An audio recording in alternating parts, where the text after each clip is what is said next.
All right. So now, continuing on, we're not done yet. But wait, We got some, but wait, there's more.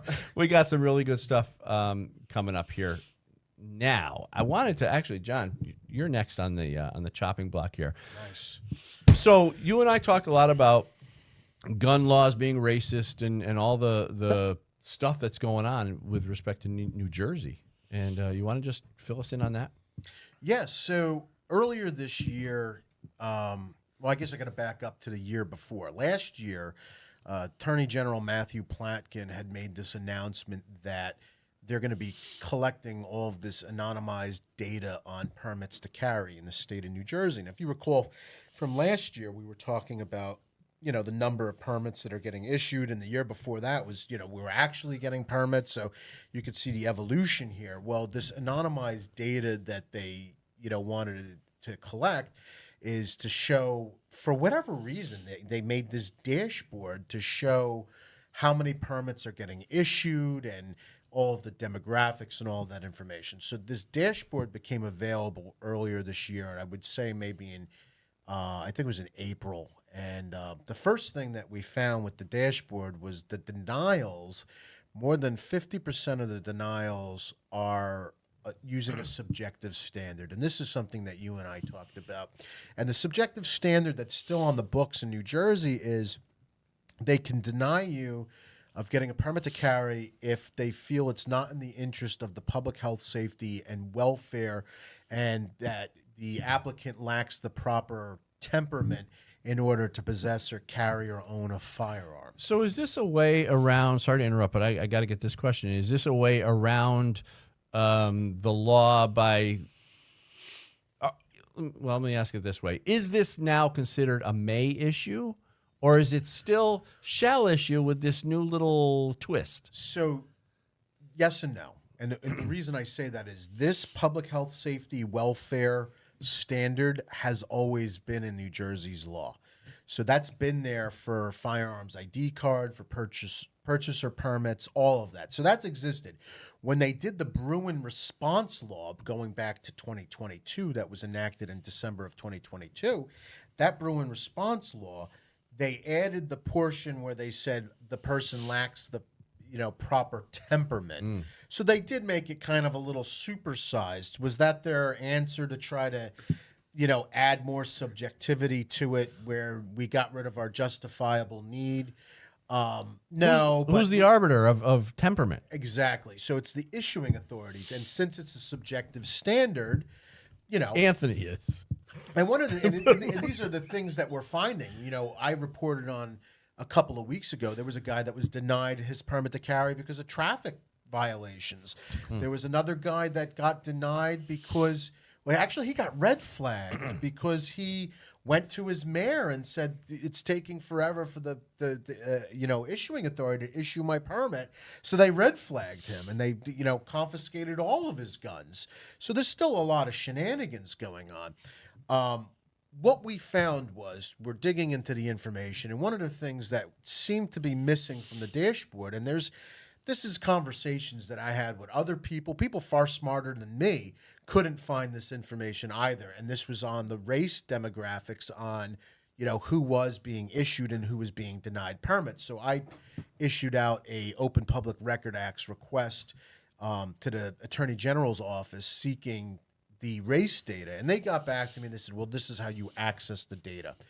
I'm going to be honest with you. I don't know if the data was ever there. I don't think it was. I don't know if it was something that they turned on after I requested it. But like I said, plenty of people could not find this data, and that's what caused me to do the Open Public Records Act request, which is basically a FOIA, like a Freedom of Information Act request. What did we find? I found that more than double the rate of denials, black applicants were denied more than double whites. And then further, just under the subjective standard, I think it was something like 2.2 or 2.5%, 2.5 times more black denials than whites under a subjective standard that has no statutory definition. No definition. I was going to ask. So what do they get in a response? What do they say to them? You've been denied because Yeah, and not in the interest of public health, safety, welfare, and you don't have the right temperament. So you can't even dispute anything because they don't You really can give you. dispute it, but I mean, Well, I mean, not at that level, you know. You can't say that's not true Right. because they didn't give you a reason in the first place. Right. And I mean, this is a story that I've been following all year. And one of the issuing authorities that I had reached out to because I went and sent letters to every single issuing authority that's using a subjective standard and said, hey, I want comment on this. Like, why are you guys using this? It's against the Bruin. It's against footnote number 9, which footnote number 9 says, quotes the Shuttleworth rule where that, the standards are supposed to be narrow and objective, not broad and subjective, right? You can't have the gun because you're addicted to narcotics, or you can't have the gun because you're, a felon, not because you have a bad driving record or because you went to your mayor or because of whatever, right? And that's what's going on, and that's what's happening to people. So one of the issuing authorities that I started having a conversation with, and I'm digging with them and I'm emailing back and forth, and they're like, we don't really understand what you're asking about. The standard is this. It's not in the interest of public health, safety, welfare standard. I'm like, well, I want a definition. And they turn around and say, well, we can't come up with a catch-all for this. It's every situation's going to be different. And that's exactly one of the interest balance and case-by-case determinations that, Heller and Bruin, all of this says is not allowed. You're not allowed to levy constitutional rights like this. So what about court cases in Jersey fighting this? So court cases in Jersey fighting this. That actual statute is being challenged in the, I think it's the Siegel case. So there's two lawsuits in New Jersey that are attacking the subjective or whatever. Well, attacking the Bruin response law, right? So we had the Bruin response law where they changed our sensitive locations and all of the nonsense that we talked about in the past. So there's the Siegel case and the Coons case. The Siegel case was a much more broad case, and that was brought on by the Association of New Jersey Rifle Pistol Clubs. Now, the Coons case, that was a little bit more narrow, was supposed to get in there quick and dirty, but that case is a Second Amendment Foundation case, a Firearms Policy Coalition case, and a couple of other partners that got in on that. What ended up happening is the two cases were combined. So they had oral arguments on that case for a preliminary injunction on the Third Circuit Court of Appeals. It was October 25th of last year. So we still haven't even heard on the preliminary injunction for the Third Circuit Court of Appeals. We're still sitting on portions of a preliminary injunction in the federal district court. But Siegel does reference that part of the statute and being something that needs to be challenged. But any actual facial challenges where they say, hey, this is a person that's been damaged by it, that hasn't happened yet. There are people that are working on appealing denials. Like there's a number of cases that are out there where it's like, hey, they were denied, but none of it has been really attacked from the racial aspect yet. But again, those numbers are damning. And the thing that's interesting is since I've started tracking this, because I've reached out to the Attorney General's office and they've given out no guidance to issuing authorities on this. They will not, give comment about the black denial rate. They, even after they were alerted about it, still they won't give guidance saying don't be racist. None of that's happening.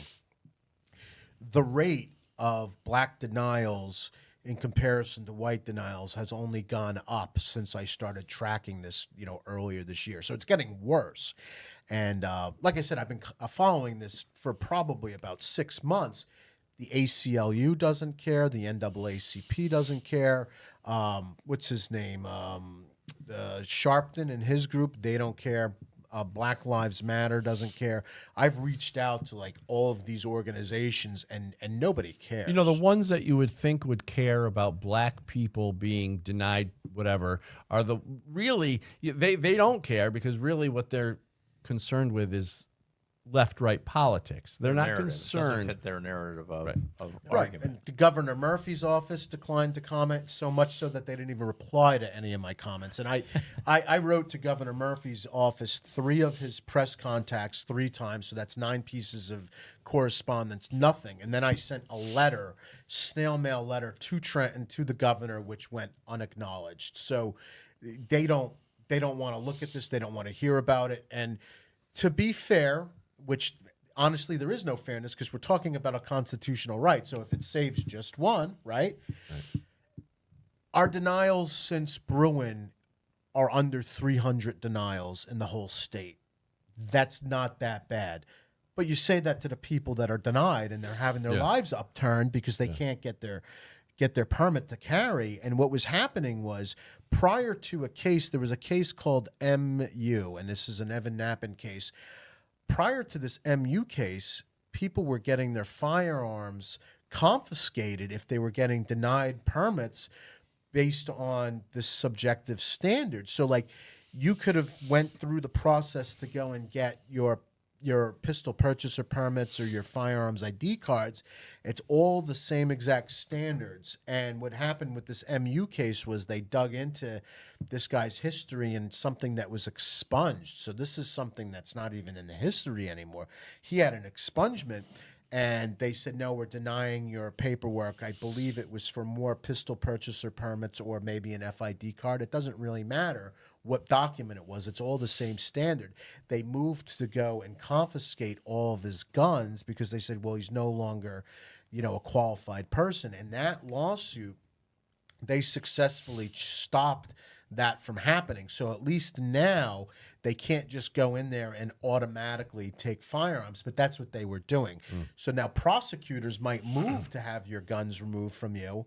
But how is that fair? You were good enough to buy them, but now you can't carry them, so we're going to move to have them confiscated. And not to mention the fact that handguns are used to save lives millions of times per year in America, and all they're really doing is denying good people from protecting themselves and their families inside. If the people that want to enact, real change in the country, they want to save lives. And ironically, if you look at our medical field, they're very vehemently anti-gun. They're doing everything in their power to disarm us. If people really wanted to save lives, they would start with going after doctors who have medical malpractice and medical mistakes, because that's the #1 killer of people. Are medical mistakes. Then let's look at the obesity issue in the country. I don't have to say that that's an issue. I mean, some of us might be somewhat afflicted, but we want to save lives. I don't think it's going to be with the gun violence thing. Like, there's so many other ways to save lives than going after a constitutional right, especially when statistically 2/3 of the deaths due to firearms are due to suicide. So come on. Although these people you're talking about that are being denied, they're not going and applying for their gun permit so they can go out and shoot people. No. It's just ridiculous. And here's the thing, even if, let's say you were a criminal, but you're applying for your permit to carry, I think that's pretty brazen. I mean, at least they're trying. They're following the law. I mean, they're trying. Well, on a different note, we usually give people on the show a virtual knuckle sandwich when they deserve it. But in this next clip, I just thought it'd be funny. Let's bring back the Christmas spirit. This little kid decides he's going to give Santa a knuckle sandwich uppercut for putting him on the naughty list. That's why you're on the naughty list. I will swear, trust me. Well, that's why you're on the naughty list, because you're being naughty right now. So you're going to be on the naughty list if you keep talking like that. No, because Father Christmas is not being very nice to me. Because you're being naughty, so you're on the naughty list. No, I'm not. I'm on the good list, actually. You're not, because you ain't being good. I am on the good list. If you keep saying that word again and again and again, I'm not on naughty list. Father Christmas rang me last night when I was at work and said, you better tell Jackson to start being a good boy or he's going to stay on the naughty list and he won't get no presents for Christmas. That's what he said to me. So you got to start being a good boy. Then I will do an uppercut to him. No, you won't do. No, what? Like this. Punch his beard off. Punch his beard off. You're just silly, man. Hey, trust me. You're on the naughty list, mate. No, I'm not. Well, then be a good boy. I just thought that was funny. Did you see that before? Yeah. Oh, punch his beard off. Oh man. Naughty list. So the kid gave Santa a knuckle I think sandwich. that was from Old York, not from New York. Yeah. Knuckle sandwich.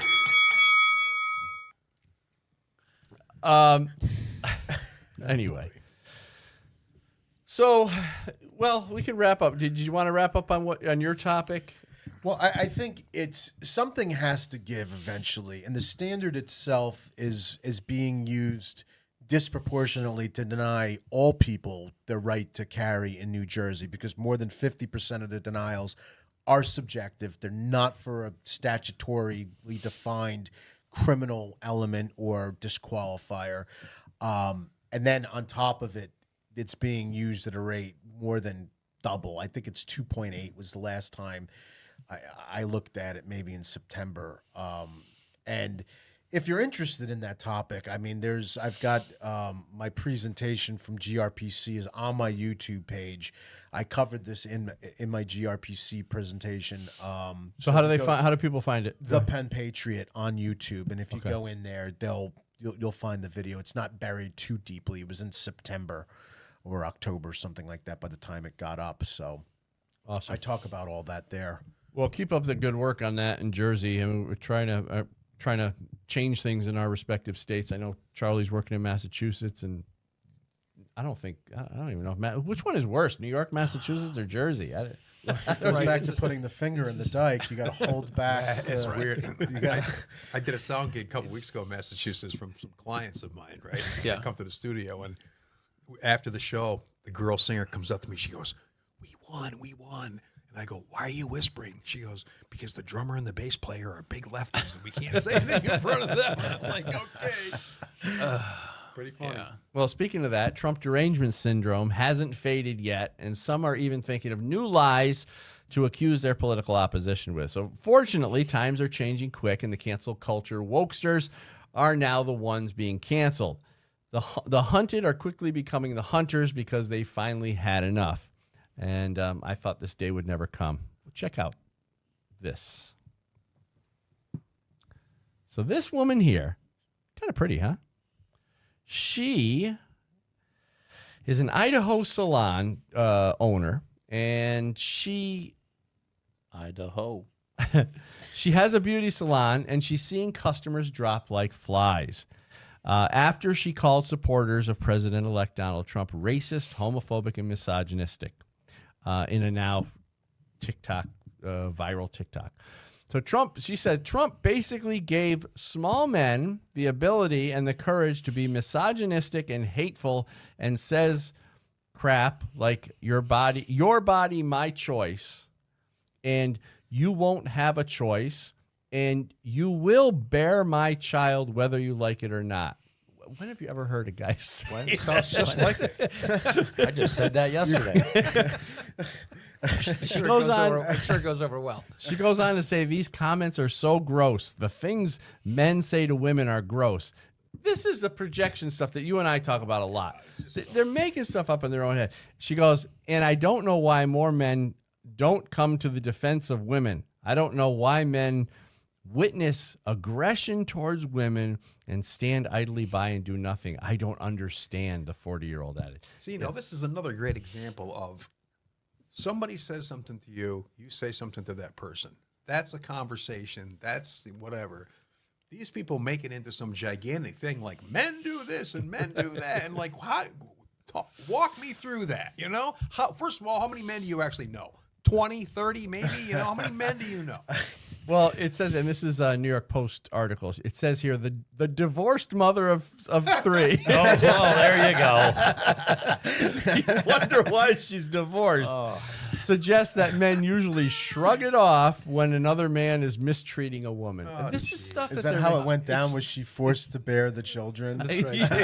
So let's face it. If women have equal rights and women can do everything that men can do, and women can do things better, then she should be sticking up for herself. Absolutely. Right? Like she shouldn't need a man to come stick up for Get her. a gun. Stand up for yourself. There you go. She says, I don't understand why more men don't have the courage to stick up to these small men who think they can do whatever they want and say whatever they want to women. And I'm just effing sick of it. She's obviously got delusion. She's delusional. She's That's got what I'm this always stuff- looking to do when I go out. Is like, what women can I stand up for here? What kind of fight can I get in for some woman bothering who you? I don't even know? You know, Right. So it didn't take long for the businesswoman in the deep red state to find herself in a hairy situation with many other patrons. She says, so this is me suffering the consequences of my own actions. I just had a client send her husband into my salon and demand a refund for gift cards pre-purchased because of my stance that if you support a racist, homophobic, misogynist rapist and you're okay with those things because you supported them, that you are in fact those things, she explained in a subsequent video.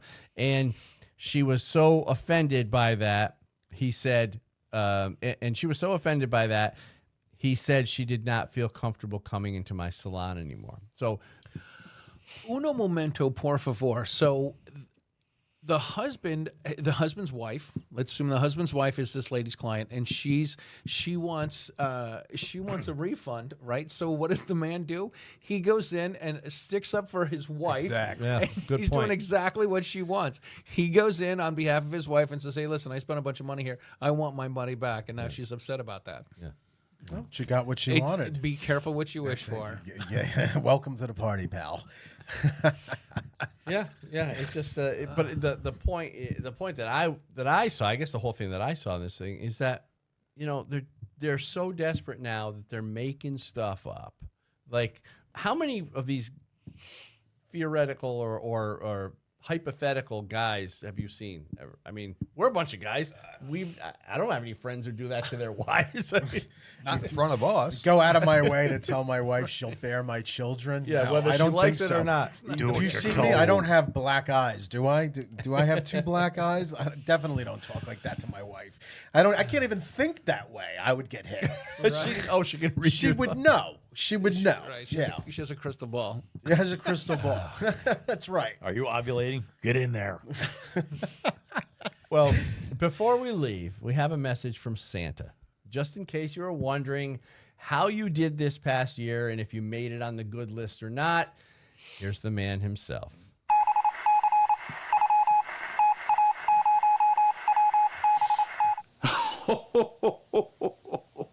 I bet this is a surprise. You probably didn't expect to be getting a message from me. Now, I normally don't do this, but you are one of my favorite people. And it's important that you know this before it's too late. You see, I've got some bad news. You're on the naughty list. Shit. There you have it. You're all on the He is naughty talking list. to you, John. He is talking He to was you. talking to me. Damn it. I'm not on the naughty list. I'm on the naughty list. The naughty. I'm gonna punch your beard off. He looks like a real beard Santa. I love I those know. guys. Beard, I would say. Yeah. Well, thanks for coming from Jersey and Massachusetts to be on the show, guys. We really appreciate always everything you guys are doing in the Second Amendment world. And so, yeah, so thanks for being here. Well, thanks for having us for our third annual Christmas special for the Loaded Mic. So this is like a trend. And make sure you get your plug in. So go ahead, John. Yep, you can check me out online at thepenpatriot.com. I cover Second Amendment news and topics. I write for primarily Bearing Arms, and then I also cover stuff over at AmmoLand, The Truth About Guns, Shooting News Weekly. News 2A, big old shout out to the News 2A guy. Yes, good guys over News there. 2A is, publishes Dan's stuff, publishes Charlie's stuff. They're doing great, tremendous things. And if you guys have news tips for me, there's something that you want covered, you want to send me love mail, you want to send me hate mail, I get some really good hate mail sometimes. John at thepenpatriot.com. Excellent. And Charlie, how about you? How can people find you? People can go to writingshotgunwithcharlie.com. They can find Writing Shotgun with Charlie on YouTube. They can find it on in your favorite podcast software. You can go to News 2A. You can find articles that I've written there. You can find the show on AmmoLand. I am repurposing shows for ArmedLifestyleMagazine.com, so that's kind of cool. I write a couple thousand words, and I re-interview people I've had on the show and then put it into an article, an Armed Lifestyle magazine. And, Writing Shotgun with Charlie. That's where all this stuff is. Oh, and the Gungrams. If you'll just look up Gungram on YouTube, you'll find all those there. And now for the Loaded Mic co-hosts, any final Christmas messages? Ho, ho, ho. Idaho. Anything from Anthony? Is that it? Liberals, stop being dirtbags. Okay, there you go. Liberals. Talking to all the stupid people. Talking all the day. Hochul, you're stupid. Well, thanks for watching the Loaded Mic. You can also find the podcast version on all podcast. Did I say virgin? Virgin. The podcast. You can find a virgin on our This is podcast. your first time. You can find the podcast version on all platforms. And for the full episodes, go to loadedmic.com. So special thanks to our guests, Charlie Cook and John Petrolino, for stopping by. And we wish you all a very Merry Christmas. I'm Dan Wass, and the Second Amendment is not a privilege. It's your right.